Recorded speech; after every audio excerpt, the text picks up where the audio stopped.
The Book of Joshua, Chapter 1. After the death of Moses, the Lord's servant, the Lord spoke to Joshua, son of Nun, Moses' assistant. He said, "Now that my servant Moses is dead, you must lead my people across the Jordan River into the land I am giving them. I promise you what I promised Moses.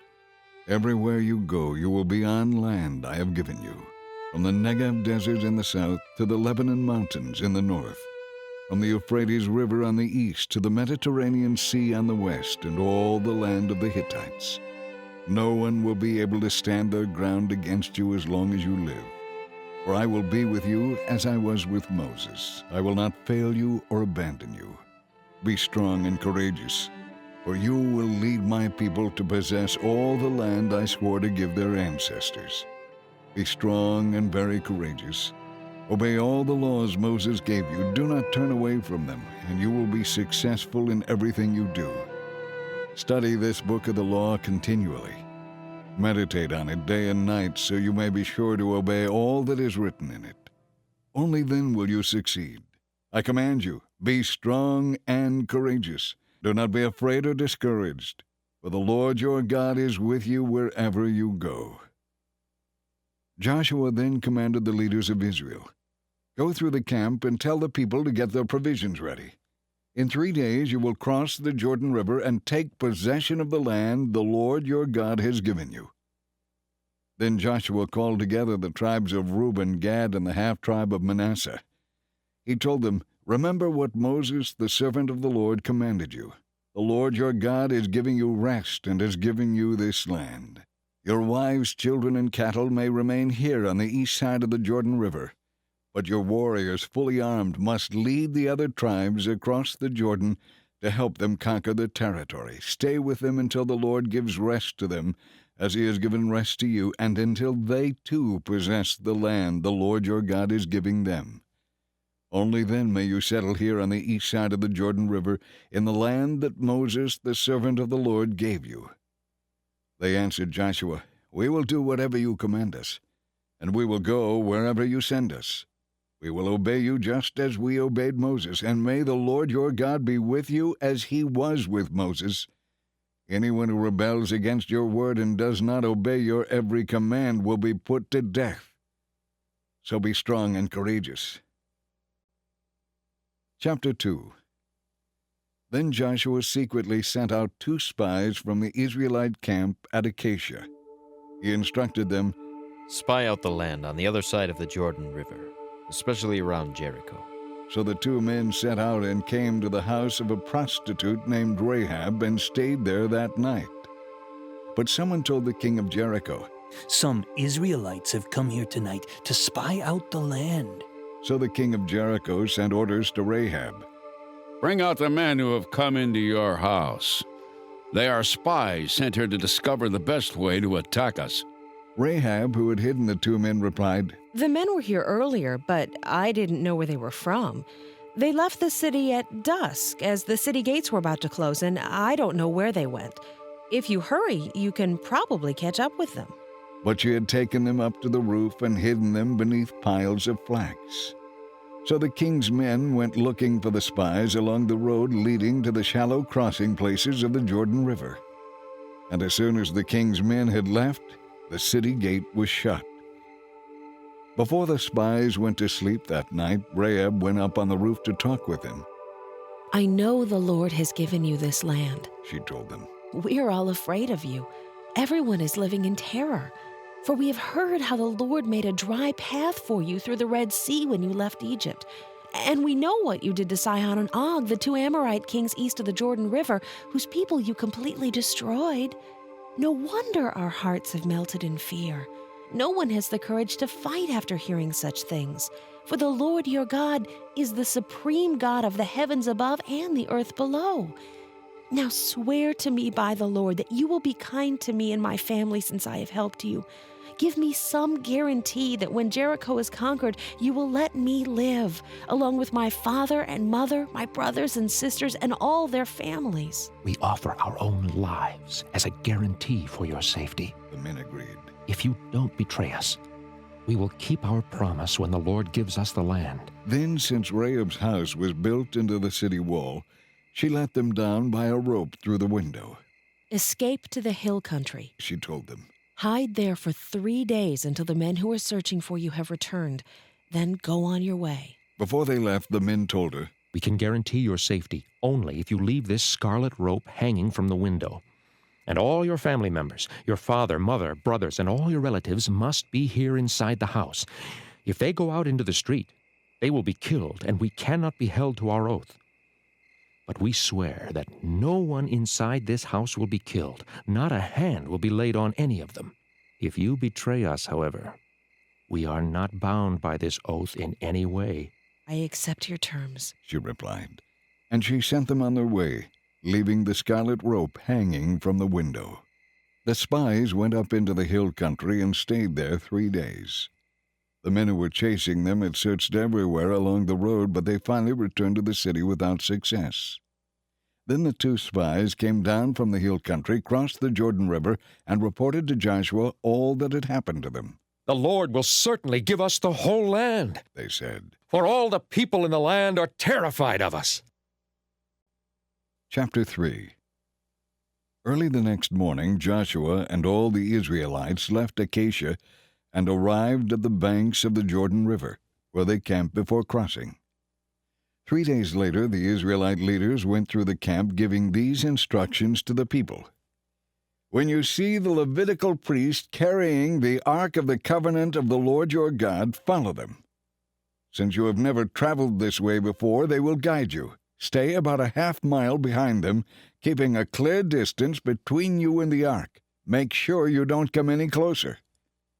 Then Joshua told the people, Purify yourselves, for tomorrow the Lord will do great wonders among you.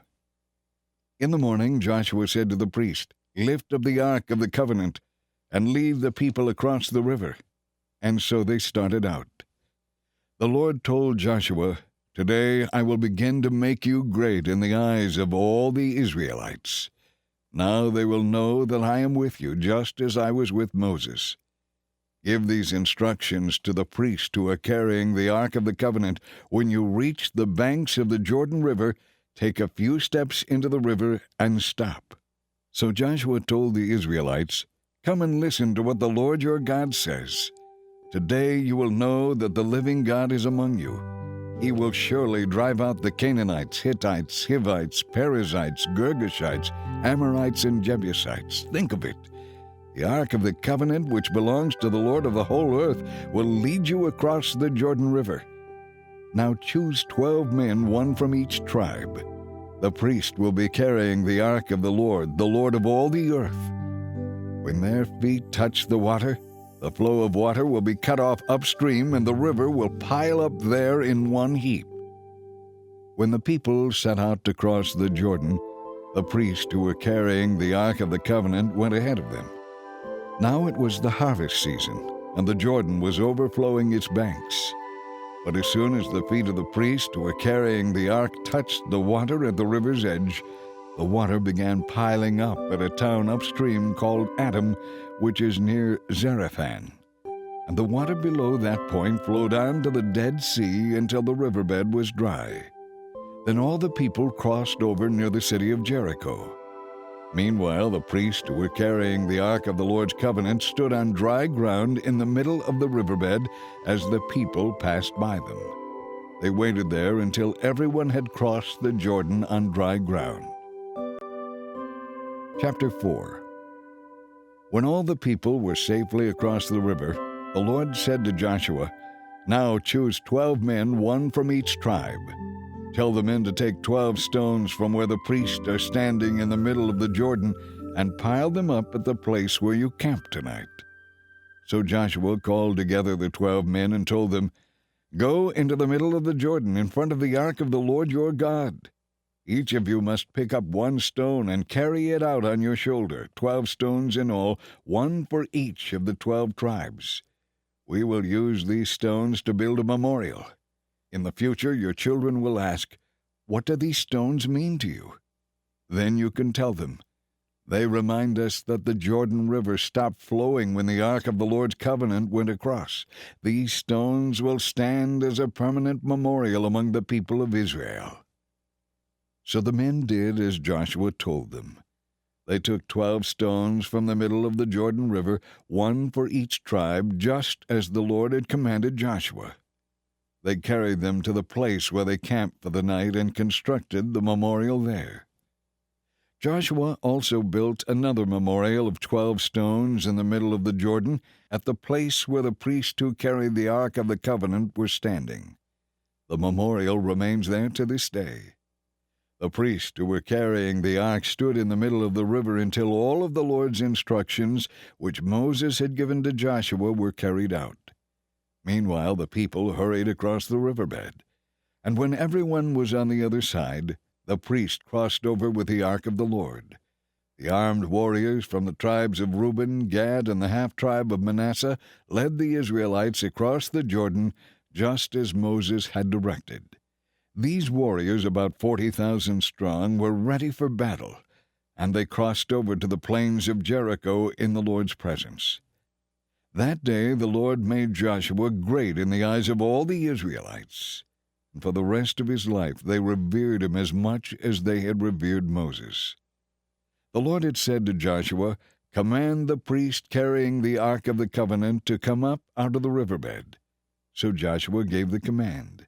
And as soon as the priest carrying the Ark of the Lord's covenant came up out of the riverbed, the Jordan River flooded its banks as before. The people crossed the Jordan on the 10th day of the first month, the month that marked their exodus from Egypt. They camped at Gilgal, east of Jericho. It was there at Gilgal that Joshua piled up the 12 stones taken from the Jordan River. Then Joshua said to the Israelites, "In the future your children will ask, 'What do these stones mean?' Then you can tell them, 'This is where the Israelites crossed the Jordan on dry ground.'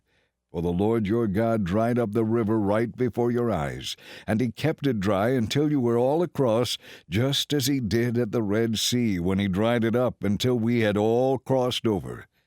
He did this so that all the nations of the earth might know the power of the Lord, and that you might fear the Lord your God forever." Chapter 5. When all the Amorite kings west of the Jordan and all the Canaanite kings who lived along the Mediterranean coast heard how the Lord had dried up the Jordan River so the people of Israel could cross, they lost heart and were paralyzed with fear. At that time the Lord told Joshua, "Use knives of flint to make the Israelites a circumcised people again." So Joshua made flint knives and circumcised the entire male population of Israel at Gibeath Haraloth.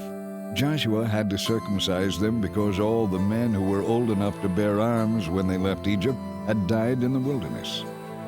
Those who left Egypt had all been circumcised, but none of those born after the Exodus during the years in the wilderness had been circumcised.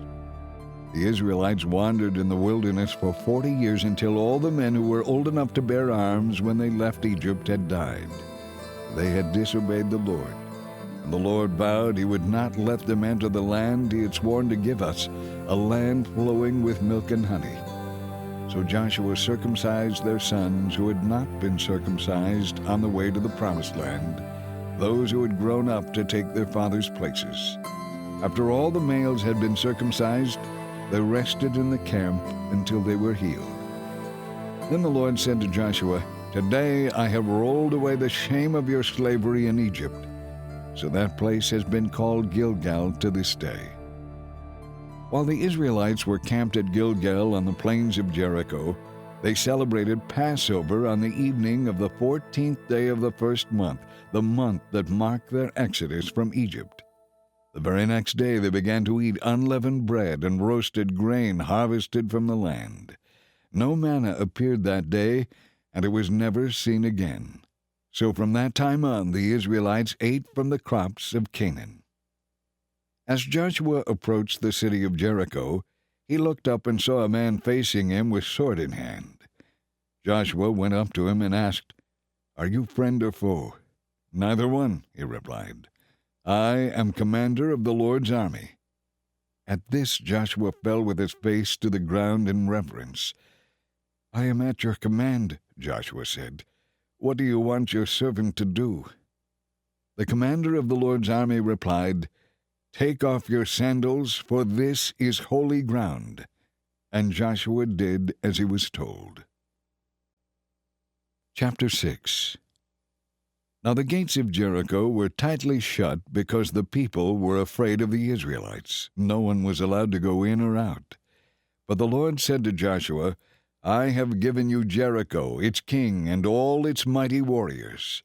Your entire army is to march around the city once a day for 6 days. 7 priests will walk ahead of the ark, each carrying a ram's horn. On the 7th day you are to march around the city 7 times with the priest blowing the horns. When you hear the priest give one long blast on the horns, have all the people give a mighty shout. Then the walls of the city will collapse, and the people can charge straight into the city." So Joshua called together the priests and said, Take up the Ark of the Covenant, and assign 7 priests to walk in front of it, each carrying a ram's horn. Then he gave orders to the people. March around the city, and the armed men will lead the way in front of the Ark of the Lord. After Joshua spoke to the people, the 7 priests with the ram's horn started marching in the presence of the Lord, blowing the horns as they marched. And the priest carrying the Ark of the Lord's covenant followed behind them. Armed guards marched both in front of the priests and behind the ark, with the priest continually blowing the horns. Do not shout. Do not even talk. Joshua commanded. Not a single word from any of you until I tell you to shout. Then shout! So the ark of the Lord was carried around the city once that day, and then everyone returned to spend the night in the camp. Joshua got up early the next morning, and the priest again carried the ark of the Lord. The 7 priests with the ram's horns marched in front of the ark of the Lord, blowing their horns. Armed guards marched both in front of the priest with the horns and behind the ark of the Lord. All this time the priests were sounding their horns. On the 2nd day they marched around the city once and returned to the camp. They followed this pattern for 6 days. On the 7th day, the Israelites got up at dawn and marched around the city as they had done before, but this time they went around the city 7 times. The 7th time around, as the priests sounded the long blast on their horns, Joshua commanded the people, Shout! For the Lord has given you the city! The city and everything in it must be completely destroyed as an offering to the Lord. Only Rahab the prostitute and the others in her house will be spared, for she protected our spies. Do not take any of the things set apart for destruction, or you yourselves will be completely destroyed, and you will bring trouble on all Israel. Everything made from silver, gold, bronze, or iron is sacred to the Lord and must be brought into His treasury. When the people heard the sound of the horns, they shouted as loud as they could. Suddenly, the walls of Jericho collapsed, and the Israelites charged straight into the city from every side and captured it. They completely destroyed everything in it, men and women, young and old, cattle, sheep, donkeys, everything. Then Joshua said to the 2 spies, Keep your promise. Go to the prostitute's house and bring her out, along with all her family. The young men went in and brought out Rahab, her father, mother, brothers, and all the other relatives who were with her. They moved her whole family to a safe place near the camp of Israel. Then the Israelites burned the city and everything in it. Only the things made from silver, gold, bronze, or iron were kept for the treasury of the Lord's house.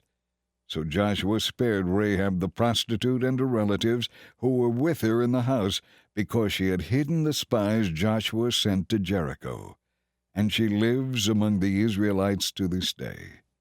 At that time Joshua invoked this curse. May the curse of the Lord fall on anyone who tries to rebuild the city of Jericho.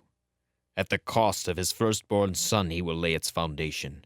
At the cost of his youngest son he will set up its gates. So the Lord was with Joshua, and his name became famous throughout the land. Chapter 7. But Israel was unfaithful concerning the things set apart for the Lord. A man named Achan had stolen some of these things, so the Lord was very angry with the Israelites. Achan was the son of Carmi, of the family of Zimri, of the clan of Zerah, and of the tribe of Judah. Joshua sent some of his men from Jericho to spy out the city of Ai east of Bethel, near Bethaven. When they returned, they told Joshua, "It is a small town, and it won't take more than 2,000 or 3,000 of us to destroy it. There's no need for all of us to go there."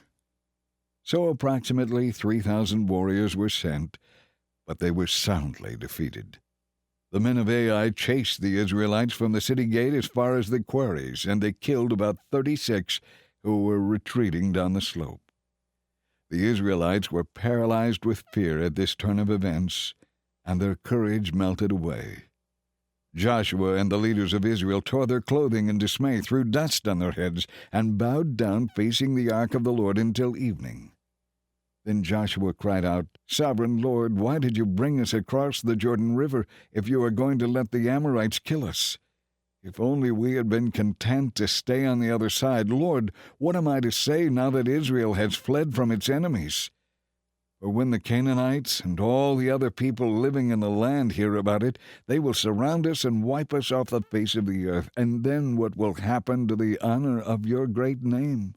But the Lord said to Joshua, "Get up. Why are you lying on your face like this? Israel has sinned and broken my covenant. They have stolen the things that I commanded to be set apart for me. And they have not only stolen them, they have also lied about it and hidden the things among their belongings. That is why the Israelites are running from their enemies in defeat. For now Israel has been set apart for destruction. I will not remain with you any longer unless you destroy the things among you that were set apart for destruction. Get up. Command the people to purify themselves in preparation for tomorrow. For this is what the Lord, the God of Israel, says. Hidden among you, O Israel, are things set apart for the Lord. You will never defeat your enemies until you remove these things. In the morning you must present yourselves by tribes, and the Lord will point out the tribe to which the guilty man belongs. That tribe must come forward with its clans, and the Lord will point out the guilty clan. That clan will then come forward, and the Lord will point out the guilty family. Finally, each member of the guilty family must come one by one. The one who has stolen what was set apart for destruction will himself be burned with fire along with everything he has, for he has broken the covenant of the Lord and has done a horrible thing in Israel." Early the next morning Joshua brought the tribes of Israel before the Lord, and the tribe of Judah was singled out. Then the clans of Judah came forward, and the clan of Zerah was singled out. Then the families of Zerah came before the Lord, and the family of Zimri was singled out. Every member of Zimri's family was brought forward person by person, and Achan was singled out. Then Joshua said to Achan, "My son, give glory to the Lord, the God of Israel, by telling the truth. Make your confession and tell me what you have done. Don't hide it from me." Achan replied, "I have sinned against the Lord, the God of Israel. For I saw a beautiful robe imported from Babylon, 200 silver coins, and a bar of gold weighing more than a pound. I wanted them so much that I took them. They are hidden in the ground beneath my tent, with the silver buried deeper than the rest." So Joshua sent some men to make a search. They ran to the tent and found the stolen goods hidden there, just as Achan had said, with the silver buried beneath the rest. They took the things from the tent and brought them to Joshua and all the Israelites. Then they laid them on the ground in the presence of the Lord. Then Joshua and all the Israelites took Achan, the silver, the robe, the bar of gold, his sons, daughters, cattle, donkeys, sheep, tent, and everything he had, and they brought them to the valley of Achor. Then Joshua said to Achan, "Why have you brought trouble on us? The Lord will now bring trouble on you." And all the Israelites stoned Achan and his family and burned their bodies. They piled a great heap of stones over Achan, which remains to this day. That is why the place has been called the Valley of Trouble ever since. So the Lord was no longer angry.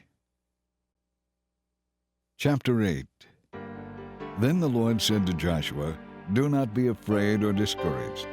Take the entire army and attack Ai, for I have given to you the king of Ai, his people, his city, and his land. You will destroy them as you destroyed Jericho and its king. But this time you may keep the captured goods and the cattle for yourselves.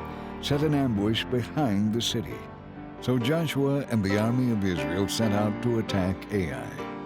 Joshua chose 30,000 fighting men and sent them out at night with these orders: "Hide in ambush close behind the city and be ready for action.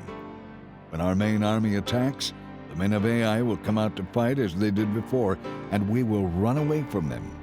We will let them chase us until they have all left the city. For they will say, 'The Israelites are running away from us as they did before.'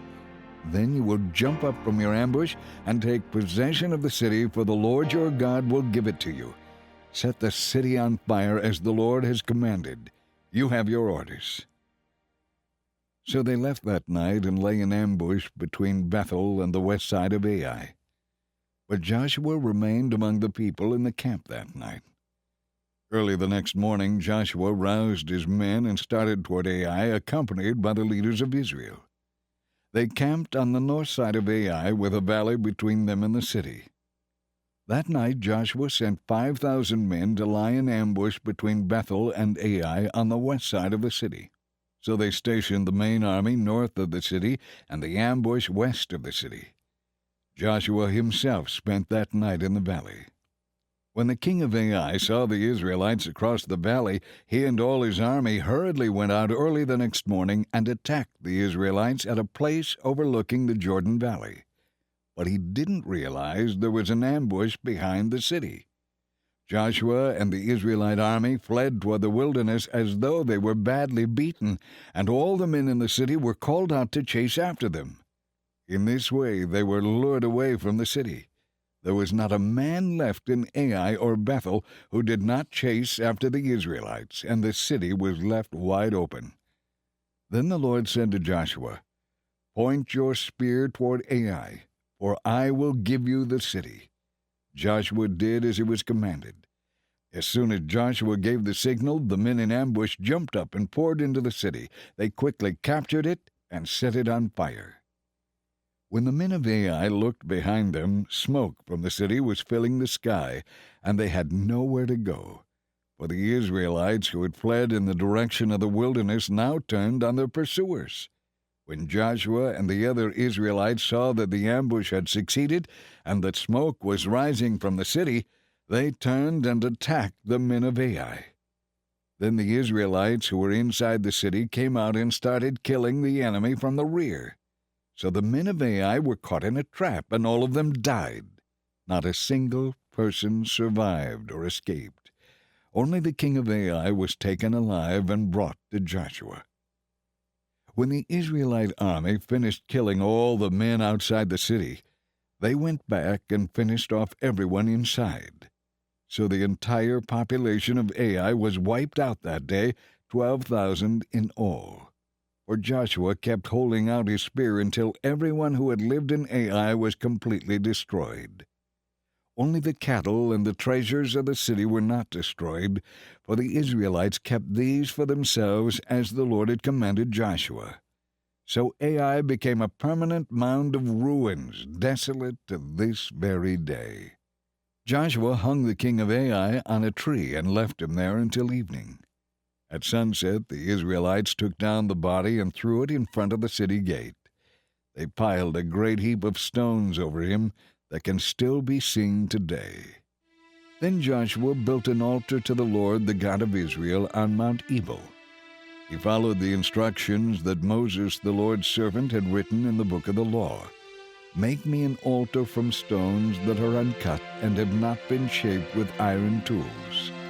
Then on the altar they presented burnt offerings and peace offerings to the Lord. And as the Israelites watched, Joshua copied the law of Moses onto the stones of the altar. Then all the Israelites, foreigners and citizens alike, along with the leaders, officers, and judges, were divided into two groups. One group stood at the foot of Mount Gerizim, the other at the foot of Mount Ebal. Each group faced the other, and between them stood the Levitical priest carrying the Ark of the Lord's covenant. This was all done according to the instructions Moses, the servant of the Lord, had given for blessing the people of Israel. Joshua then read to them all the blessings and curses Moses had written in the book of the law. Every command Moses had ever given was read to the entire assembly, including the women and children and the foreigners who lived among the Israelites. Chapter 9. Now all the kings west of the Jordan heard about what had happened. These were the kings of the Hittites, Amorites, Canaanites, Perizzites, Hivites, and Jebusites, who lived in the hill country, in the western foothills, and along the coast of the Mediterranean Sea as far north as the Lebanon mountains. These kings quickly combined their armies to fight against Joshua and the Israelites. But when the people of Gibeon heard what had happened to Jericho and Ai, they resorted to deception to save themselves. They sent ambassadors to Joshua, loading their donkeys with weathered saddlebags and old patched wineskins. They put on ragged clothes and worn-out patched sandals, and they took along dry, moldy bread for provisions. When they arrived at the camp of Israel at Gilgal, they told Joshua and the men of Israel, "We have come from a distant land to ask you to make a peace treaty with us." The Israelites replied to these Hivites, "How do we know you don't live nearby? For if you do, we cannot make a treaty with you." They replied, "We will be your servants." "But who are you?" Joshua demanded. "Where do you come from?" They answered, "We are from a very distant country. We have heard of the might of the Lord your God and of all he did in Egypt. We have also heard what he did to the 2 Amorite kings east of the Jordan River, King Sihon of Heshbon and King Og of Bashan, who lived in Ashtaroth. So our leaders and our people instructed us, 'Prepare for a long journey. Go meet with the people of Israel and declare our people to be their servants and ask for peace.'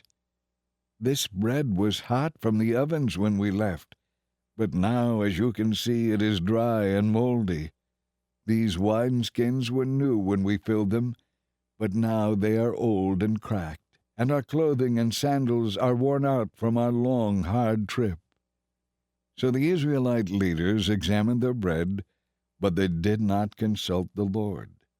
Then Joshua went ahead and signed a peace treaty with them, and the leaders of Israel ratified their agreement with a binding oath. 3 days later the facts came out. These people of Gibeon lived nearby. The Israelites set out at once to investigate and reached their towns in 3 days. The names of these towns were Gibeon, Kephirah, Beeroth, and Kiriath-Jearim. But the Israelites did not attack the towns, for their leaders had made a vow to the Lord, the God of Israel.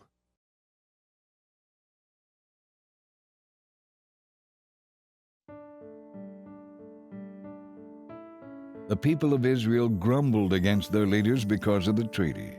But the leaders replied, "We have sworn an oath in the presence of the Lord, the God of Israel. We cannot touch them. We must let them live, for God would be angry with us if we broke our oath. Let them live. But we will make them chop the wood and carry the water for the entire community." So the Israelites kept their promise to the Gibeonites. But Joshua called together the Gibeonite leaders and said, "Why did you lie to us? Why did you say that you live in a distant land when you live right here among us? May you be cursed. From now on you will chop wood and carry water for the house of my God." They replied, "We did it because we were told that the Lord your God instructed his servant Moses to conquer this entire land and destroy all the people living in it. So we feared for our lives because of you. That is why we have done it. Now we are at your mercy. Do whatever you think is right." Joshua did not allow the people of Israel to kill them. But that day he made the Gibeonites the wood choppers and water carriers for the people of Israel and for the altar of the Lord, wherever the Lord would choose to build it. That arrangement continues to this day.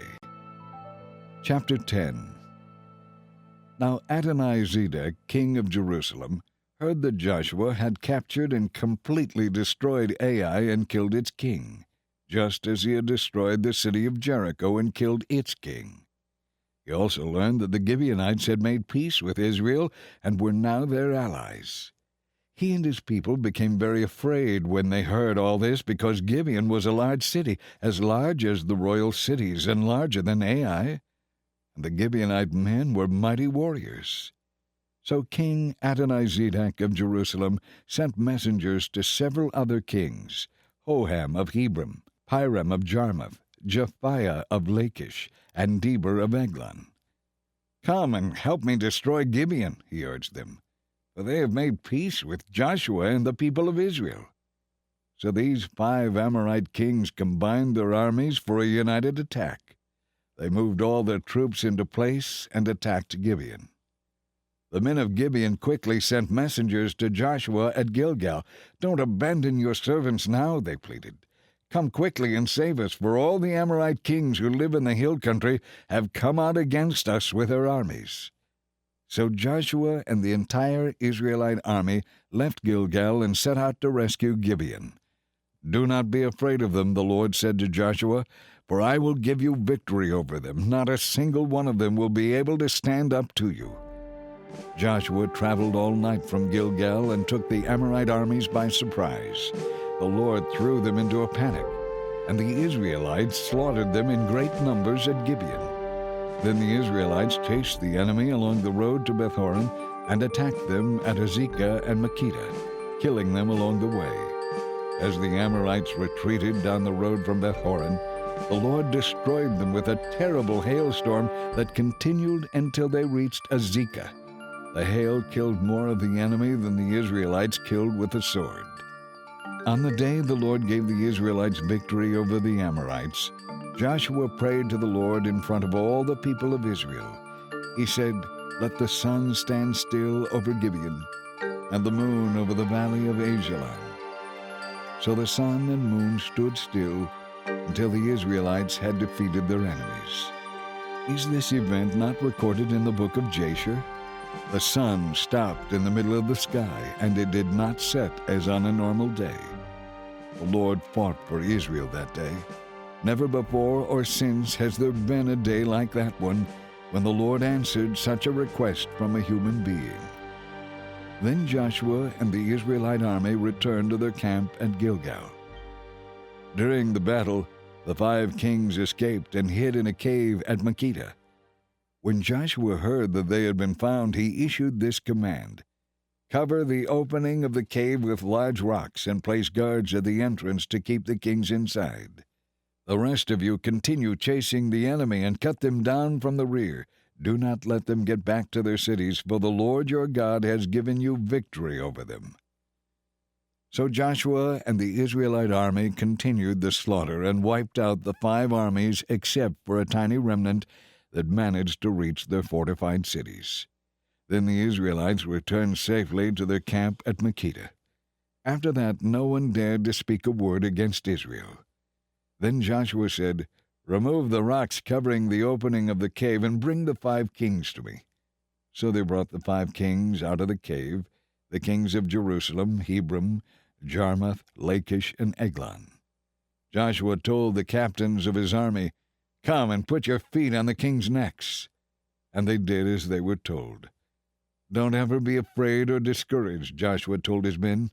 "Be strong and courageous, for the Lord is going to do this to all of your enemies."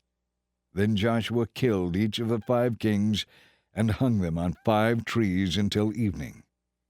As the sun was going down, Joshua gave instructions for the bodies of the kings to be taken down from the trees and thrown into the cave where they had been hiding. Then they covered the opening of the cave with a large pile of stones, which remains to this very day. That same day Joshua completely destroyed the city of Makkedah, killing everyone in it, including the king. Not one person in the city was left alive. He killed the king of Makkedah as he had killed the king of Jericho. Then Joshua and the Israelites went to Libnah and attacked it. There too the Lord gave them the city and its king. They slaughtered everyone in the city and left no survivors. Then Joshua killed the king of Libnah, just as he had killed the king of Jericho. From Libnah, Joshua and the Israelites went to Lachish and attacked it. The Lord gave it to them on the second day. Here, too, the entire population was slaughtered just as at Libnah. During the attack on Lachish, King Horam of Gezer had arrived with his army to help defend the city, but Joshua's men killed him and destroyed his entire army. Then Joshua and the Israelite army went to Eglon and attacked it. They captured it in one day, and as at Lachish, they completely destroyed everyone in the city. After leaving Eglon, they attacked Hebron, capturing it and all of its surrounding towns. And just as they had done at Eglon, they completely destroyed the entire population. Not one person was left alive. Then they turned back and attacked Debir. They captured the city, its king, and all of its surrounding villages, and they killed everyone in it, leaving no survivors. They completely destroyed Debir just as they had destroyed Libnah and Hebron. So Joshua conquered the whole region, the kings and people of the hill country, the Negev, the western foothills, and the mountain slopes. He completely destroyed everyone in the land, leaving no survivors, just as the Lord, the God of Israel, had commanded. Joshua slaughtered them from Kadesh Barnea to Gaza and from Goshen to Gibeon. In a single campaign, Joshua conquered all these kings and their land, for the Lord, the God of Israel, was fighting for his people. Then Joshua and the Israelite army returned to their camp at Gilgal. Chapter 11.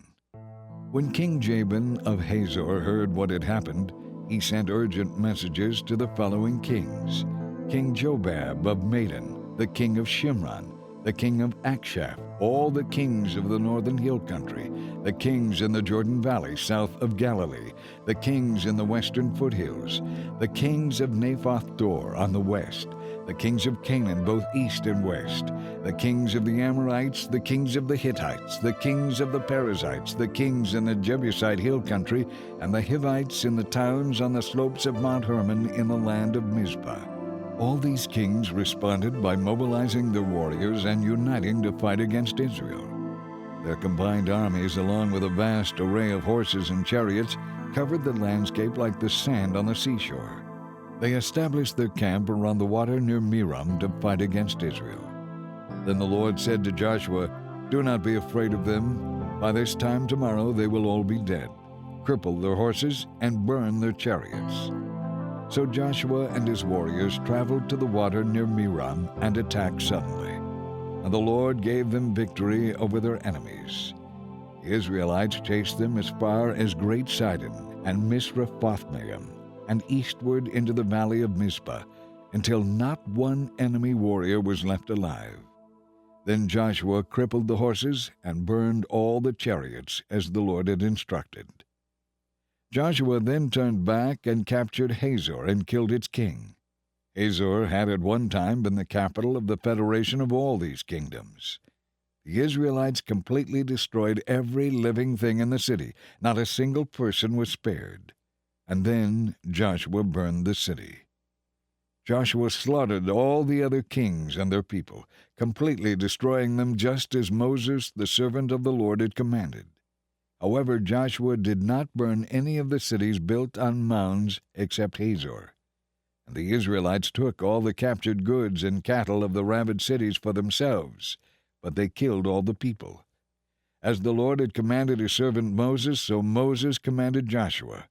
And Joshua did as he was told, carefully obeying all of the Lord's instructions to Moses. So Joshua conquered the entire region, the hill country, the Negev, the land of Goshen, the western foothills, the Jordan Valley, and the mountains and lowlands of Israel. The Israelite territory now extended all the way from Mount Halak, which leads up to Seir, to Baal Gad at the foot of Mount Hermon in the valley of Lebanon. Joshua killed all the kings of those territories, waging war for a long time to accomplish this. No one in this region made peace with the Israelites except the Hivites of Gibeon. All the others were defeated. For the Lord hardened their hearts and caused them to fight the Israelites instead of asking for peace. So they were completely and mercilessly destroyed as the Lord had commanded Moses. During this period, Joshua destroyed all the descendants of Anak who lived in the hill country of Hebron, Debir, Anab, and the entire hill country of Judah and Israel. He killed them all and completely destroyed their towns. Not one was left in all the land of Israel, though some still remained in Gaza, Gath, and Ashdod. So Joshua took control of the entire land just as the Lord had instructed Moses. He gave it to the people of Israel as their special possession, dividing the land among the tribes. So the land finally had rest from war. Chapter 12. These are the kings east of the Jordan River who had been killed and whose land was taken. Their territory extended from the Arnon Gorge to Mount Hermon and included all the land east of the Jordan Valley.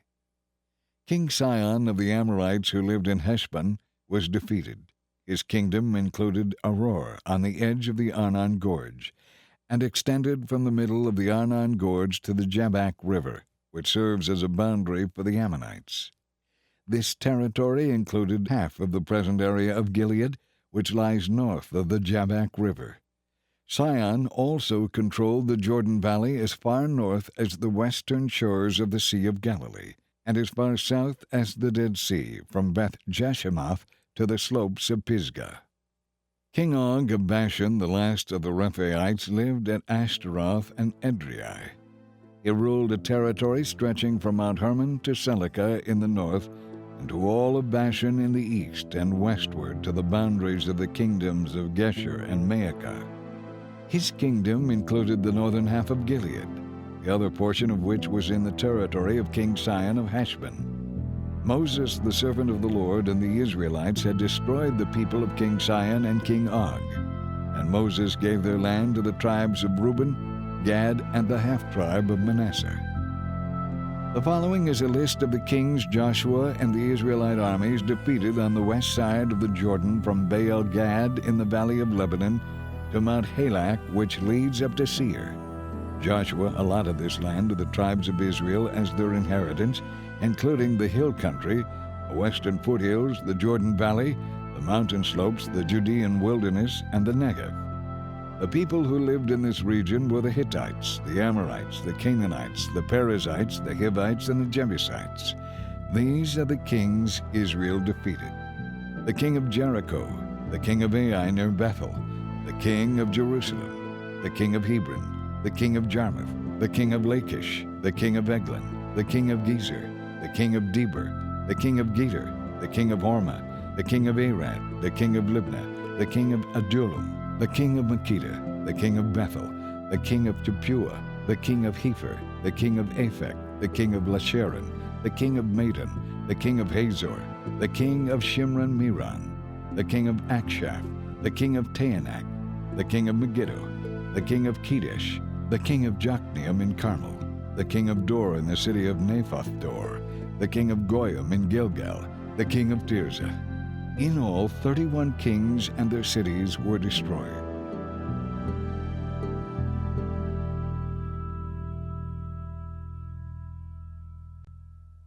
Chapter 13. When Joshua was an old man, the Lord said to him, "You are growing old, and much land remains to be conquered. The people still need to occupy the land of the Philistines and the Geshurites, territory that belongs to the Canaanites.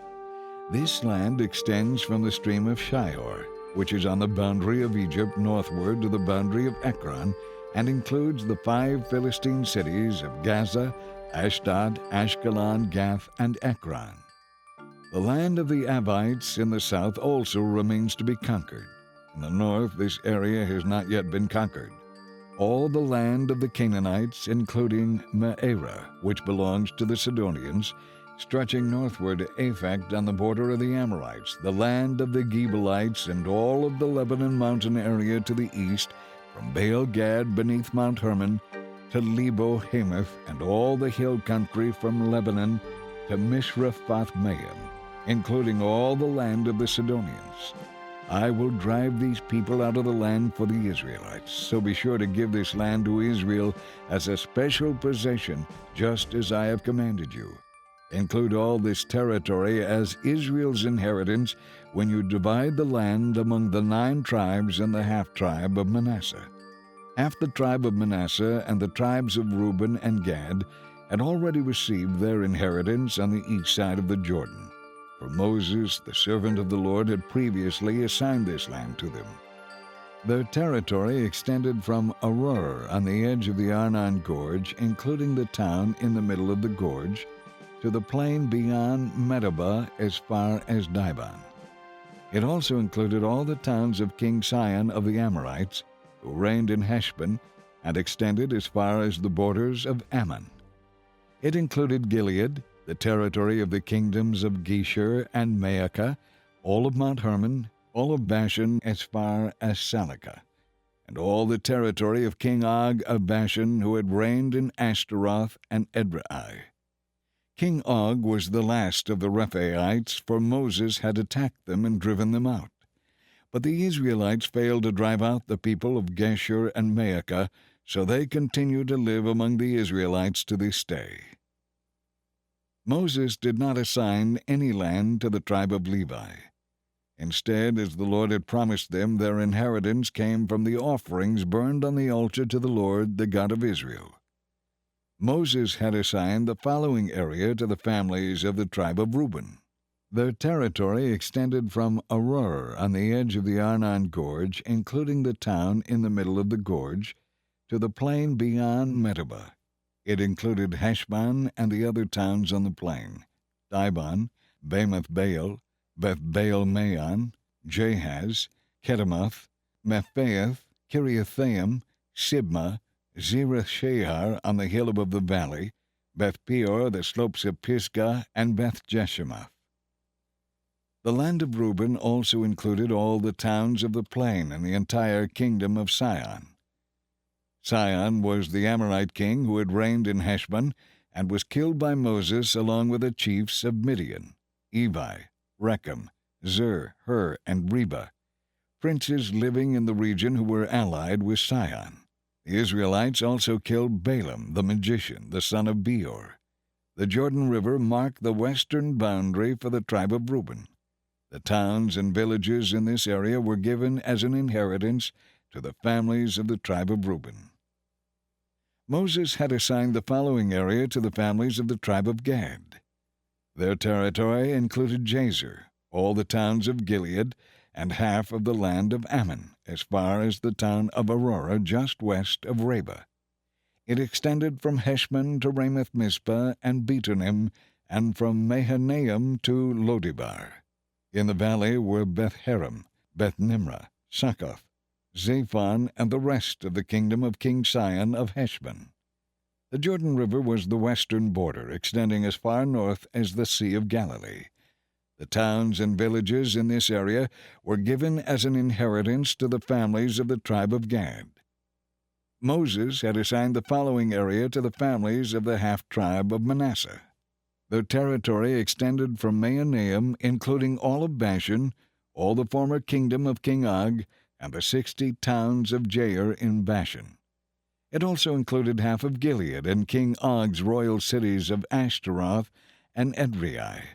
All this was given to the descendants of Machir, who was Manasseh's son. These are the allotments Moses had made while he was on the plains of Moab across the Jordan River east of Jericho. But Moses gave no land to the tribe of Levi, for the Lord, the God of Israel, had promised to be their inheritance. Chapter 14. The remaining tribes of Israel inherited land in Canaan as allotted by Eleazar the priest, Joshua son of Nun, and the tribal leaders. These 9.5 tribes received their inheritance by means of sacred lots, in accordance with the Lord's command through Moses. Moses had already given an inheritance of land to the 2.5 tribes on the east side of the Jordan River. The tribe of Joseph had become 2 separate tribes, Manasseh and Ephraim. The Levites were given no land at all, only towns to live in, and the surrounding pasture lands for their flocks and herds. So the distribution of the land was in strict accordance with the Lord's instructions to Moses. A delegation from the tribe of Judah, led by Caleb, son of Jephunneh the Kenizzite, came to Joshua at Gilgal.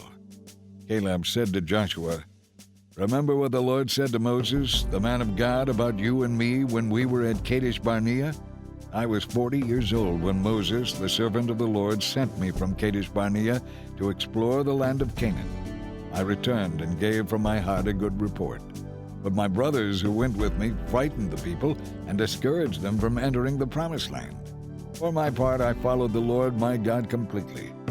So that day Moses promised me, the land of Canaan on which you were just walking will be your special possession, that of your descendants forever, because you wholeheartedly followed the Lord my God. Now, as you can see, the Lord has kept me alive and well as He promised for all these 45 years since Moses made this promise, even while Israel wandered in the wilderness. Today I am 85 years old. I am as strong now as I was when Moses sent me on that journey, and I can still travel and fight as well as I could then. So I'm asking you to give me the hill country that the Lord promised me. You will remember that as scouts we found the Anakites living there in great walled cities. But if the Lord is with me, I will drive them out of the land just as the Lord said." So Joshua blessed Caleb, son of Jephunneh, and gave Hebron to him as an inheritance. Hebron still belongs to the descendants of Caleb, son of Jephunneh the Kenizzite, because he wholeheartedly followed the Lord, the God of Israel. Previously, Hebron had been called Kiriath Arba. It had been named after Arba, a great hero of the Anakites, and the land had rest from war. Chapter 15. The land assigned to the families of the tribe of Judah reached southward to the border of Edom, with the wilderness of Zin being its southernmost point. The southern boundary began at the south bay of the Dead Sea, ran south of Scorpion Pass into the wilderness of Zin, and went south of Kadesh Barnea to Hezron. Then it went up to Adar, where it turned toward Karka. From there it passed to Asmon until it finally reached the brook of Egypt, which it followed to the Mediterranean Sea. This was their southern boundary. The eastern boundary extended along the Dead Sea to the mouth of the Jordan River. The northern boundary began at the bay where the Jordan River empties into the Dead Sea, crossed to Beth Hogla, then proceeded north of Beth Arabah to the stone of Bohan. Bohan was Reuben's son. From that point it went through the valley of Achor to Debir, turning north toward Gilgal, which is across from the slopes of Adummim on the south side of the valley. From there the border extended to the springs at En-Shemesh and on to En-Rogel. The boundary then passed through the valley of the son of Hinnom, along the southern slopes of the Jebusites, where the city of Jerusalem is located. Then it went west to the top of the mountain above the valley of Hinnom, and on up to the northern end of the valley of Rephaim. From there the border extended from the top of the mountain to the spring at the waters of Nephtoah, and from there to the towns on Mount Ephron. Then it turned toward Baalah, that is, Kiriath Jearim. The border circled west of Baalah to Mount Seir, passed along to the towns of Kesalon on the northern slope of Mount Jearim, and went down to Beth Shemesh and on to Timnah. The boundary line then proceeded to the slope of the hill north of Ekron, where it turned toward Shikharon on Mount Baalah. It passed Jabneel and ended at the Mediterranean Sea. The western boundary was the shoreline of the Mediterranean Sea. These are the boundaries for the families of the tribe of Judah.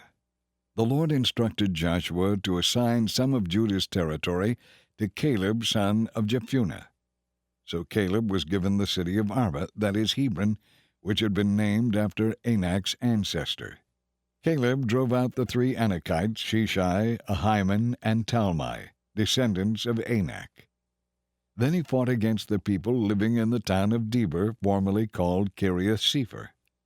Caleb said, "I will give my daughter Aksah in marriage to the one who attacks and captures Kiriath Sepher." Othniel, the son of Caleb's brother Kenaz, was the one who conquered it, so Aksah became Othniel's wife. When Achsah married Othniel, she urged him to ask her father for an additional field. As she got down off her donkey, Caleb asked her, "What is it? What can I do for you?" She said, "Give me a further blessing. You've been kind enough to give me land in the Negev. Please give me springs as well." So Caleb gave her the upper and lower springs.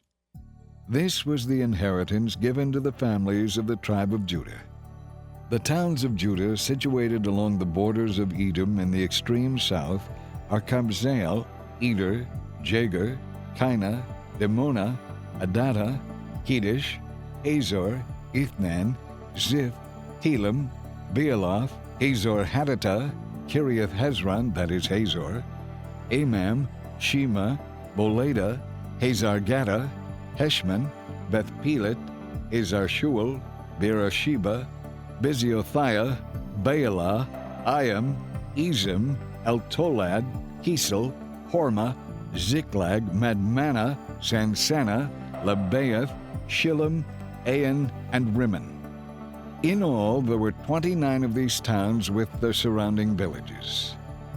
The following towns situated in the western foothills were also given to Judah: Eshtaol, Zorah, Ashna, Zanoah, and Ganim, Tapua, Enim, Jarmuth, Adullam, Succo, Azekah, Shearaim, Adathaim, Gedera, and Gederothaim. In all, there were 14 towns with their surrounding villages. Also included were Zenon, Ashdasha, Migdal-gad, Dilean, Mizpah, Joktheel, Lachish, Bozkath, Eglon, Caban, Laman, Kitlish, Gederoth, Beth-dagon, Naamah, and Makkedah, 16 towns with the surrounding villages.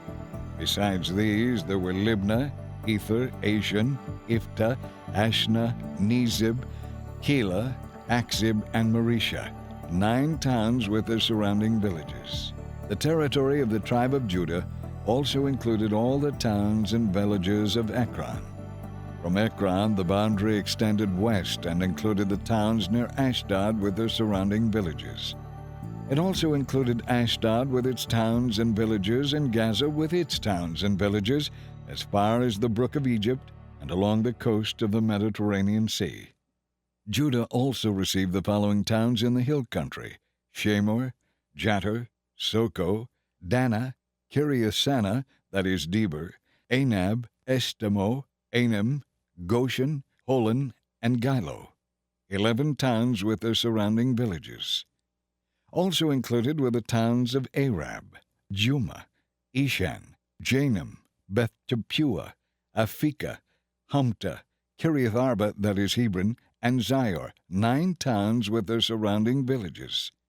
Besides these, there were Maon, Carmel, Ziph, Juttah, Jezreel, Jokdeam, Zanoah, Cain, Gibeah, and Timnah, 10 towns with their surrounding villages.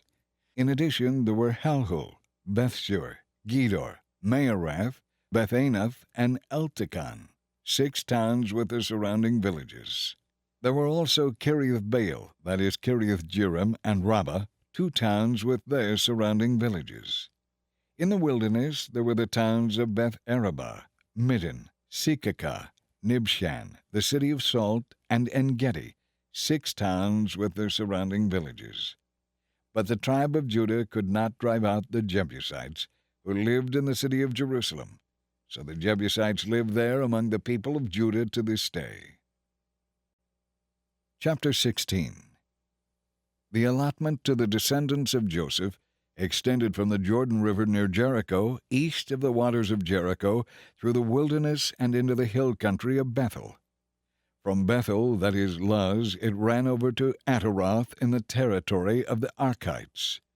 Then it descended westward to the territory of the Japhletites as far as lower Beth-horon, then to Gezer, and on over to the Mediterranean Sea. The families of Joseph's sons Manasseh and Ephraim received their inheritance. The following territory was given to the families of the tribe of Ephraim as their inheritance. The eastern boundary of their inheritance began at Ataroth Ader. From there it ran to upper Beth-horon. then on to the Mediterranean Sea. The northern boundary began at the Mediterranean, ran east past Mikmethath, then curved eastward past Taanath Shiloh, to the east of Genoa. From Genoa it turned southward to Ataroth and Nearah, touched Jericho, and ended at the Jordan River. From Tapua the border extended westward, following the Cana ravine to the Mediterranean Sea. This is the inheritance given to the families of the tribe of Ephraim. Ephraim was also given some towns with surrounding villages in the territory of the half-tribe of Manasseh. They did not drive the Canaanites out of Gezer, however, so the people of Gezer live as slaves among the people of Ephraim to this day. Chapter 17. The next allotment of land was given to the half-tribe of Manasseh, the descendants of Joseph's older son. Gilead and Bashan on the east side of the Jordan had already been given to the family of Machir because he was a great warrior. Machir was Manasseh's oldest son and was the father of Gilead. Land on the west side of the Jordan was allotted to the remaining families within the tribe of Manasseh: Abiezer, Helek, Azriel, Shechem, Hepher, and Shemida. However, Zelophehad, son of Hepher, who was a descendant of Manasseh, Machir, and Gilead, had no sons. Instead, he had 5 daughters. Their names were Mahlah, Noah, Haglah, Milcah, and Tirzah.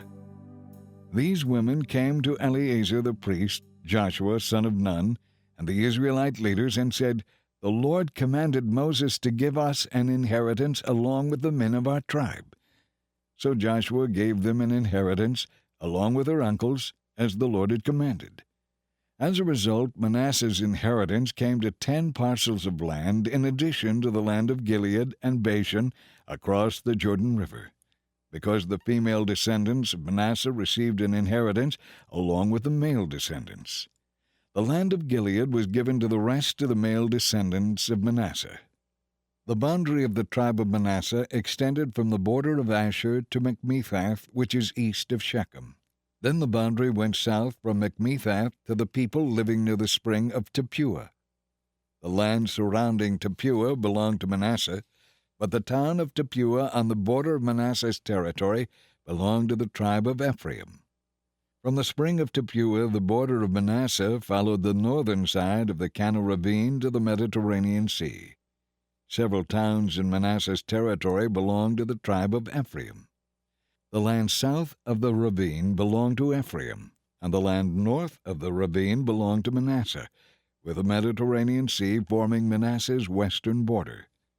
North of Manasseh was the territory of Asher, and to the east was the territory of Issachar. The following towns within the territory of Issachar and Asher were given to Manasseh: Bethshan, Ibleam, Dor, that is Naphath Dor, Endor, Taanach, and Megiddo with their respective villages.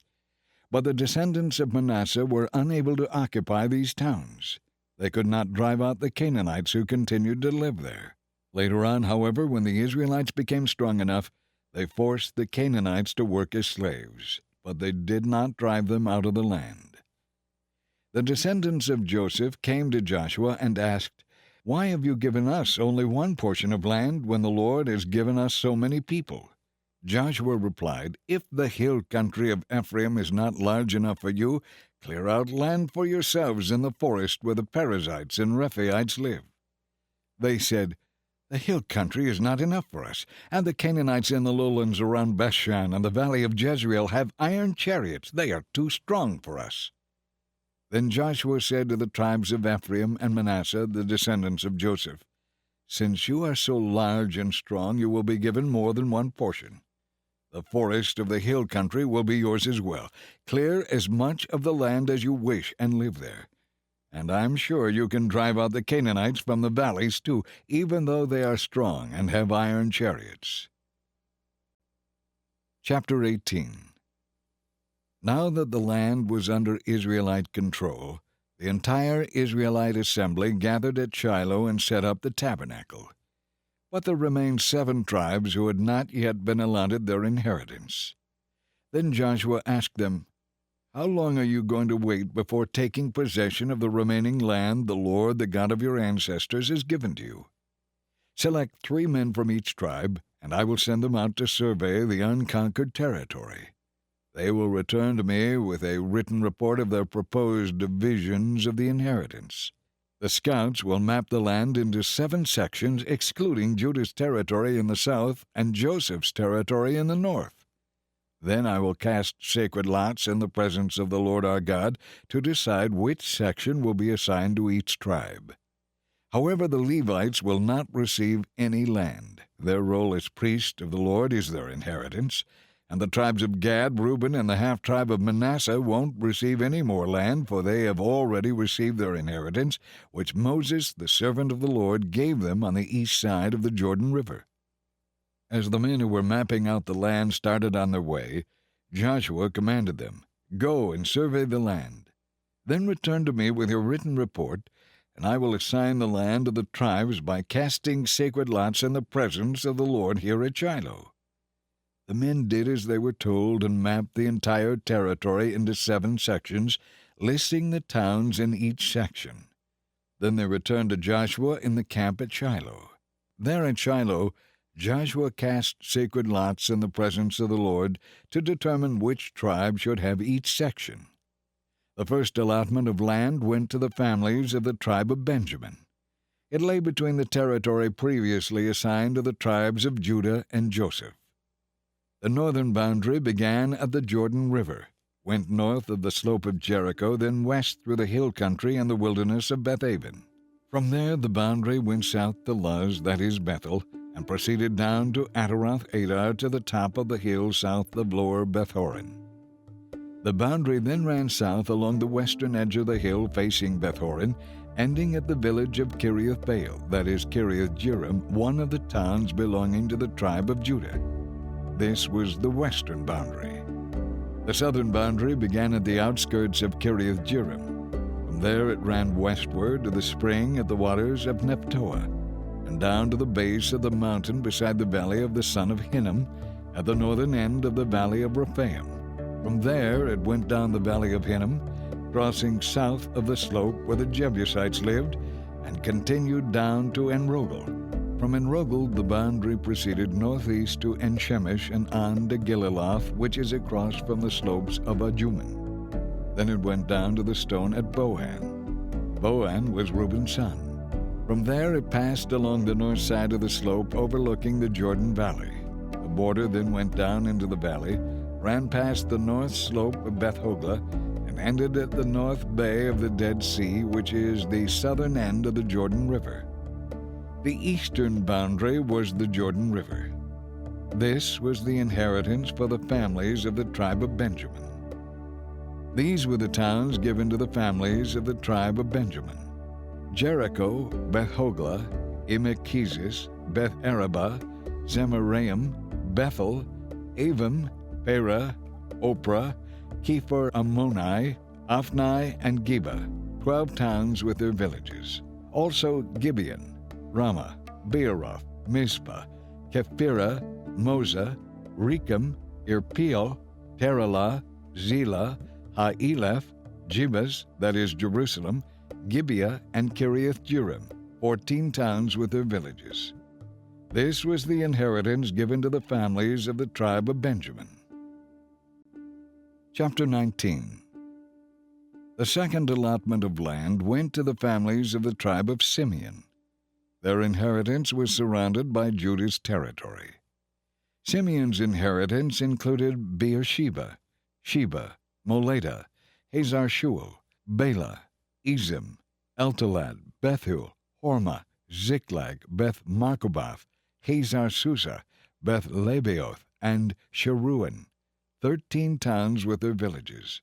It also included Ain, Rimmon, Ether, and Ashan, 4 towns with their villages, including all the villages as far south as Baalath-Beer, also known as Ramah of the Negev. This was the inheritance of the families of the tribe of Simeon. Their inheritance came from part of what had been given to Judah, because Judah's territory was too large for them. So the tribe of Simeon received an inheritance within the territory of Judah. The third allotment of land went to the families of the tribe of Zebulun. The boundary of Zebulun's inheritance started at Sarid. From there it went west, going past Maralah, touching Dabbesheth, and proceeding to the brook east of Jokneam. In the other direction, the boundary line went east from Sarid to the border of Kisloth Tabor, and from there to Deberath and up to Japhiah. Then it continued east to Gath-Hepher, Ethkazin, and Rimmon, and turned toward Neah. The northern boundary of Zebulun passed Hanathon and ended at the valley of Ifta-el. The towns in these areas included Kattah, Nahalal, Shimron, Idalah, and Bethlehem, 12 towns with their surrounding villages. This was the inheritance of the families of the tribe of Zebulun. The fourth allotment of land went to the families of the tribe of Issachar. Its boundaries included the following towns: Jezreel, Kesuleth, Shunem, Hapharaim, Shion, Anearoth, Rabbath, Kishion, Ebez, Remeth, and Ganim, and Hadah, and Bethpeaz. The boundary also touched Tabor, Shahazamah, and Bethshemesh, ending at the Jordan River, 16 towns with their surrounding villages. This was the inheritance of the families of the tribe of Issachar. The fifth allotment of land went to the families of the tribe of Asher. Its boundaries included these towns: Helkath, Halai, Beaton, Akshaph, Alamelech, Amad, and Mishal. The boundary on the west went from Carmel to Shihor-Libnath, turned east toward Beth-Dagon, and ran as far as Zebulun in the valley of Ifta-el, running north to Beth-Emek and Ne'iel.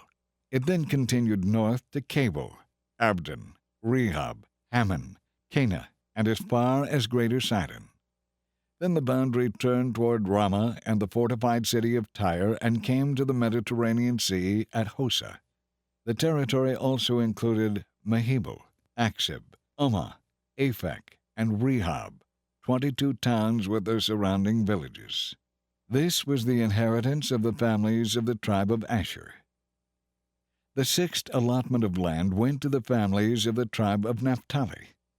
Its boundary ran from Heleph, from the oak of Zaanaim, and extended across to Adami-Nekeb, Jabneel, and as far as Lakum, ending at the Jordan River. The western boundary ran past Asnath-Tabor, then to Hukkok, and touched the boundary of Zebulun in the south, the boundary of Asher on the west, and the Jordan River on the east. The fortified cities included in this territory were Ziddim, Zur, Hamath, Rakkath, Kinnereth, Adamah, Ramah, Hazor, Kedesh, Edrei, and Hazor, Yaron, Migdal, Horem, Beth-Anath, and Beth-Shemesh, 19 cities with their surrounding villages. This was the inheritance of the families of the tribe of Naphtali. The seventh and last allotment of land went to the families of the tribe of Dan. The towns within Dan's inheritance included Zorah, Eshtaol, Irshemesh, Shealaban, Ajalon, Ithla, Elon, Timnah, Ekron, Eltekah, Gibeathon, Baalath, Jehud, Benabirak, Gath-Rimmon, and Mejarkon. Also Rakkon, along with the territory across from Joppa. But the tribe of Dan had trouble taking possession of their land, so they fought against the town of Laish. They captured it, slaughtered its people, and settled there. They renamed the city Dan after their ancestor. This was the inheritance of the families of the tribe of Dan, these towns with their villages. After all the land was divided among the tribes, the Israelites gave a special piece of land to Joshua as his inheritance. For the Lord had said he could have any town he wanted. He chose Timnath-Serah in the hill country of Ephraim. He rebuilt the town and lived there. These are the territories that Eleazar the priest, Joshua son of Nun, and the tribal leaders gave as an inheritance to the tribes of Israel by casting sacred lots in the presence of the Lord at the entrance of the tabernacle at Shiloh. So the division of the land was completed. Chapter 20. The Lord said to Joshua, "Now tell the Israelites to designate the cities of refuge as I instructed Moses. Anyone who kills another person unintentionally can run to one of these cities and be protected from the relatives of the one who was killed, for the relatives may seek to avenge the killing. Upon reaching one of these cities, the one who caused the accidental death will appear before the leaders at the city gate and explain what happened. They must allow the accused to enter the city and live there among them. If the relatives of the victim come to avenge the killing, the leaders must not release the accused to them, for the death was accidental. But the person who caused the death must stay in that city and be tried by the community and found innocent. Then the one declared innocent because the death was accidental must continue to live in that city until the death of the high priest who was in the office at the time of the accident. After that, the one found innocent is free to return home. The following cities were designated as cities of refuge: Kedesh of Galilee in the hill country of Naphtali, Shechem in the hill country of Ephraim, and Kiriath Arba, that is Hebron, in the hill country of Judah. On the east side of the Jordan River across from Jericho, the following cities were designated as cities of refuge: Bezer in the wilderness plain of the tribe of Reuben, Ramoth in Gilead in the territory of the tribe of Gad, and Golan in Bashan in the land of the tribe of Manasseh. These cities were set apart for Israelites as well as the foreigners living among them. Anyone who accidentally killed another person could take refuge in one of these cities. In this way, they could escape being killed in revenge prior to standing trial before the community. Chapter 21. Then the leaders of the tribe of Levi came to consult with Eleazar the priest, Joshua son of Nun, and the leaders of the other tribes of Israel. They spoke to them at Shiloh in the land of Canaan, saying, "The Lord instructed Moses to give us towns to live in and pasture lands for our cattle."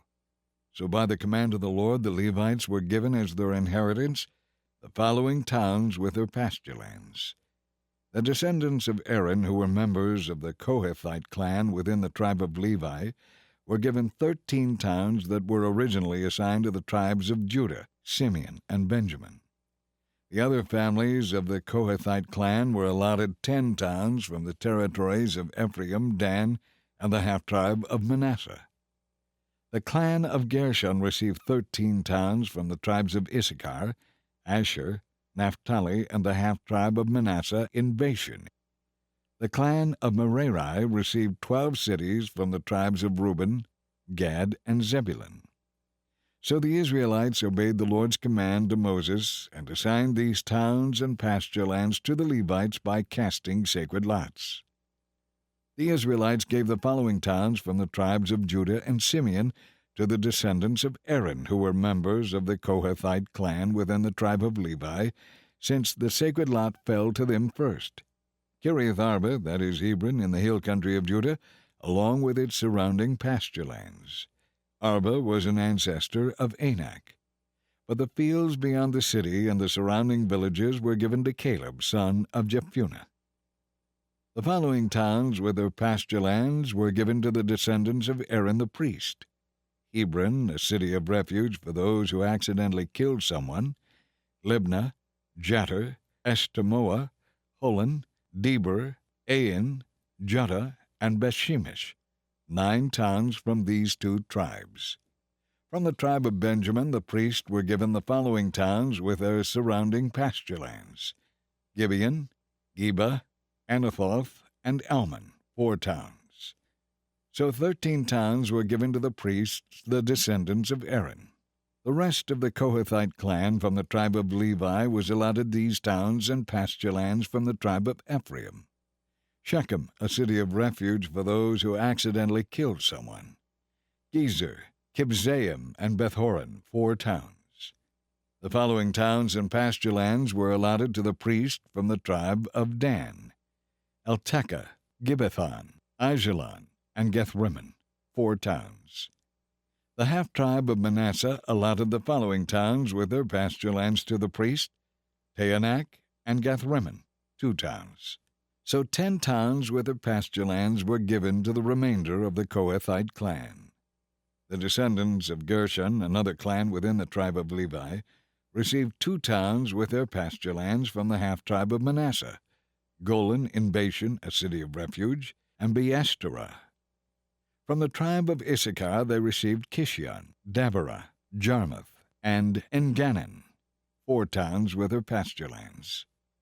From the tribe of Asher they received Mishal, Abdon, Helkath, and Rehob, 4 towns and their pasture lands. From the tribe of Naphtali they received Kedesh in Galilee, a city of refuge, Hamath-dor, and Kartan, 3 towns with their pasture lands. So 13 towns and their pasture lands were allotted to the clan of Gershon. The rest of the Levites, the Merari clan, were given the following towns from the tribe of Zebulun: Jokneam, Karta, Dimnah, and Nahalal, 4 towns with their pasture lands. From the tribe of Reuben they received Bezer, Jahaz, Kedemoth, and Mephaeth, 4 towns with their pasture lands. From the tribe of Gad they received Ramoth in Gilead, a city of refuge, Mahanaim, Heshbon, and Jazer, 4 towns with their pasture lands. So 12 towns were allotted to the clan of Merari. The total number of towns and pasture lands within Israelite territory given to the Levites came to 48. Every one of these towns had pasture land surrounding it. So the Lord gave to Israel all the land he had sworn to give their ancestors, and they conquered it and settled there. And the Lord gave them rest on every side, just as he had solemnly promised their ancestors. None of their enemies could stand against them, for the Lord helped them conquer all their enemies. All of the good promises that the Lord had given Israel came true. Chapter 22. Then Joshua called together the tribes of Reuben, Gad, and the half-tribe of Manasseh. He told them, "You have done as Moses, the servant of the Lord, commanded you, and you have obeyed every order I have given you. You have not deserted the other tribes, even though the campaign has lasted for such a long time. You have been careful to obey the commands of the Lord your God up to the present day. And now the Lord your God has given the other tribes rest, as he promised them. So go home now to the land Moses, the servant of the Lord, gave you on the east side of the Jordan River. But be very careful to obey all the commands and the law that Moses gave to you. Love the Lord your God, walk in all his ways, obey his commands, be faithful to him, and serve him with all your heart and all your soul." So Joshua blessed them and sent them home. Now Moses had given the land of Bashan to the half-tribe of Manasseh east of the Jordan. The other half of the tribe was given land west of the Jordan. As Joshua sent them away, he blessed them and said, "Share with your relatives back home the great wealth you have taken from your enemies. Share with them your large herds of cattle, your silver and gold, your bronze and iron, and your clothing." So the men of Reuben, Gad, and the half-tribe of Manasseh left the rest of Israel at Shiloh in the land of Canaan. They started the journey back to their own land of Gilead, the territory that belonged to them according to the Lord's command through Moses. But while they were still in Canaan, before they crossed the Jordan River, Reuben, Gad, and the half-tribe of Manasseh built a very large altar near the Jordan River at a place called Geliloth. When the rest of Israel heard they had built the altar at Geliloth west of the Jordan River in the land of Canaan, the whole assembly gathered at Shiloh and prepared to go to war against their brother tribes. First, however, they sent a delegation led by Phinehas, son of Eleazar, the priest. They crossed the river to talk with the tribes of Reuben, Gad, and the half-tribe of Manasseh. In this delegation were 10 high officials of Israel, one from each of the 10 tribes, and each a leader within the family divisions of Israel. When they arrived in the land of Gilead, they said to the tribes of Reuben, Gad, and the half-tribe of Manasseh, "The whole community of the Lord demands to know why you are betraying the God of Israel. How could you turn away from the Lord and build an altar in rebellion against him? Was our sin at Peor not enough? We are not yet fully cleansed of it, even after the plague that struck the entire assembly of the Lord. And yet today you are turning away from following the Lord. If you rebel against the Lord today, he will be angry with all of us tomorrow. If you need the altar because your land is defiled, then join us on our side of the river, where the Lord lives among us in his tabernacle, and we will share our land with you. But do not rebel against the Lord or draw us into your rebellion by building another altar for yourselves. There is only one true altar of the Lord our God. Didn't God punish all the people of Israel when Achan, a member of the clan of Zerah, sinned by stealing the things set apart for the Lord? He was not the only one who died because of that sin. Then the people of Reuben, Gad, and the half-tribe of Manasseh answered these high officials, "The Lord alone is God. The Lord alone is God. We have not built the altar in rebellion against the Lord. If we have done so, do not spare our lives this day. For the Lord knows, and let all Israel know too, that we have not built an altar for ourselves to turn away from the Lord. Nor will we use it for our burnt offerings or grain offerings or peace offerings. If we have built it for this purpose, may the Lord himself punish us. We have built this altar because we fear that in the future your descendants will say to ours, 'What right do you have to worship the Lord, the God of Israel?' The Lord has placed the Jordan River as a barrier between our people and your people. You have no claim to the Lord, and your descendants may make our descendants stop worshiping the Lord. So we decided to build the altar not for burnt sacrifices, but as a memorial. It will remind our descendants and your descendants that we too have the right to worship the Lord at his sanctuary with our burnt offerings, sacrifices, and peace offerings. Then your descendants will not be able to say to ours, 'You have no claim to the Lord.' If they say this, our descendants can reply, 'Look at this copy of the Lord's altar that our ancestors made. It is not for burnt offerings or sacrifices. It is a reminder of the relationship both of us have with the Lord. Far be it from us to rebel against the Lord or turn away from him by building our own altar for burnt offerings, grain offerings, or sacrifices. Only the altar of the Lord our God that stands in front of the tabernacle may be used for that purpose."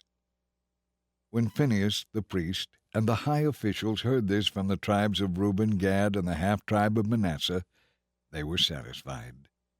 Phinehas, son of Eleazar the priest, replied to them, "Today we know the Lord is among us because you have not sinned against the Lord as we thought. Instead, you have rescued Israel from being destroyed by the Lord." Then Phinehas, son of Eleazar the priest, and the 10 high officials left the tribes of Reuben and Gad in Gilead and returned to the land of Canaan to tell the Israelites what had happened. And all the Israelites were satisfied and praised God and spoke no more of war against Reuben and Gad. The people of Reuben and Gad named the altar Witness, for they said, "It is a witness between us and them that the Lord is our God too." Chapter 23. The years passed, and the Lord had given the people of Israel rest from all their enemies. Joshua, who was now very old, called together all the elders, leaders, judges, and officers of Israel. He said to them, "I am an old man now. You have seen everything the Lord your God has done for you during my lifetime. The Lord your God has fought for you against your enemies. I have allotted to you as an inheritance all the land of the nations yet unconquered, as well as the land of those we have already conquered, from the Jordan River to the Mediterranean Sea in the west. This land will be yours, for the Lord your God will drive out all the people living there now. You will live there instead of them, just as the Lord your God promised you. So be strong. Be very careful to follow all the instructions written in the book of the law of Moses. Do not deviate from them in any way. Make sure you do not associate with the other people still remaining in the land. Do not even mention the names of their gods, much less swear by them or worship them. But be faithful to the Lord your God as you have done until now. For the Lord has driven out great and powerful nations for you, and no one has yet been able to defeat you. Each one of you will put to flight 1,000 of the enemy, for the Lord your God fights for you just as he has promised. So be very careful to love the Lord your God.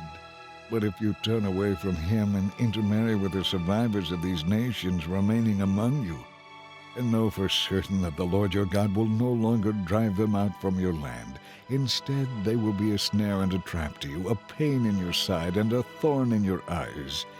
And you will be wiped out from this good land the Lord your God has given you. Soon I will die, going the way of all the earth.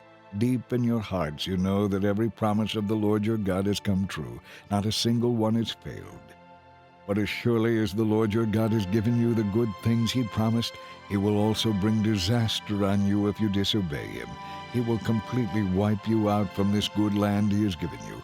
If you break the covenant of the Lord your God by worshiping and serving other gods, his anger will burn against you, and you will quickly be wiped out from the good land he has given you.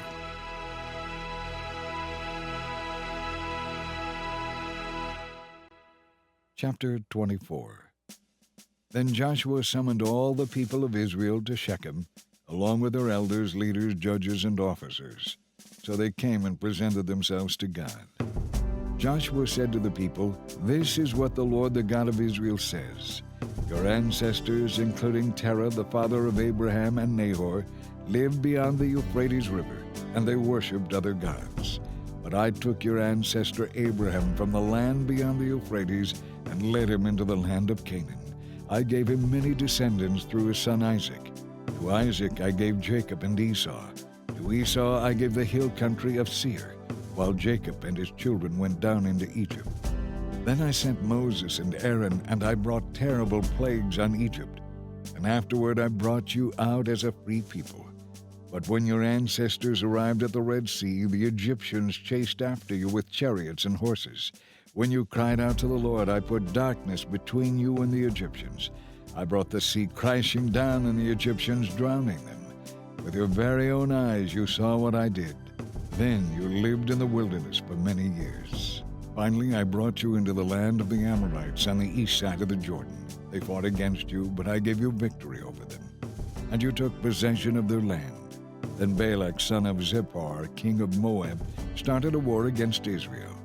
He asked Balaam, son of Beor, to curse you, but I would not listen to him. Instead, I made Balaam bless you. So I rescued you from Balak. When you crossed the Jordan River and came to Jericho, the men of Jericho fought against you. There were also many others who fought you, including the Amorites, the Perizzites, the Canaanites, the Hittites, the Girgashites, the Hivites, and the Jebusites. But I gave you victory over them. And I sent hornets ahead of you to drive out the 2 kings of the Amorites. It was not your swords or bows that brought you victory. I gave you land you had not worked for, and I gave you cities you did not build, the cities in which you are now living. I gave you vineyards and olive groves for food, though you did not plant them. So honor the Lord and serve him wholeheartedly. Put away forever the idols your ancestors worshipped when they lived beyond the Euphrates River and in Egypt. Serve the Lord alone. But if you are unwilling to serve the Lord, then choose today whom you will serve. Would you prefer the gods your ancestors served beyond the Euphrates? Or will it be the gods of the Amorites in whose land you now live? But as for me and my family, we will serve the Lord." The people replied, "We would never forsake the Lord and worship other gods. For the Lord our God is the one who rescued us and our ancestors from slavery in the land of Egypt. He performed mighty miracles before our very eyes. As we traveled through the wilderness among our enemies, he preserved us. It was the Lord who drove out the Amorites and the other nations living here in the land. So we too will serve the Lord, for he alone is our God." Then Joshua said to the people, "You are not able to serve the Lord, for he is a holy and jealous God. He will not forgive your rebellion and sins. If you forsake the Lord and serve other gods, he will turn against you and destroy you, even though he has been so good to you." But the people answered Joshua, saying, "No, we are determined to serve the Lord." "You are accountable for this decision," Joshua said. "You have chosen to serve the Lord." "Yes," they replied, "we are accountable." "All right then," Joshua said, "destroy the idols among you, and turn your hearts to the Lord, the God of Israel."